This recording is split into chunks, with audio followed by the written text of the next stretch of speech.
માધાપર કૃષ્ણનગર રાજકોટની જો આ દુર્દશા તમે જોઈ રહ્યા છો, આ જે શેરી છે કોઈ ખેતરની શેરી નથી, પણ જ્યાં રહેવાસીઓ રહેતા હોય એવા એરિયાની શેરી છે. રાજકોટ મહાનગરપાલિકાની અંદર આ એરિયા આવે છે. અહીંયા તળાવ ભરાયેલા છે, ગંદકી છે, અહીંયા બાળકો અને વૃદ્ધો પડે એવી પરિસ્થિતિ છે. તમે જોઈ શકો છો કે આ કોઈ ખેતર નથી, પણ આ રેસિડન્સ વિસ્તારની શેરી છે. અહીંયા ઉત્તમ નાગરિકો રહે છે અને આ એરિયાની અંદર ખૂબ દુર્દશા પૂર્ણ વાતાવરણ છે. મોરમ પણ નથી નાખવામાં આવેલી, ગમે ત્યાં બોર્ડ નાખેલા છે, ગાડીઓ ફસાઈ જાય છે.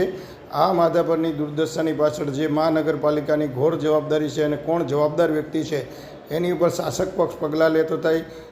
આ જે પાર્ટીની ખૂબ ભયંકર બેદરકારી છે અને દર ચોમાસામાં માધાપર ચોકડીએ ભરાઈ જતા પાણીની અંદર પણ આ જ પરિસ્થિતિનું નિર્માણ થાય છે અને માધાપરમાંથી વાહનો પણ નીકળી શકતા નથી. પોલીસ અને ટ્રાફિકની અંદર પણ આ સમસ્યા ઊભી થયેલી છે.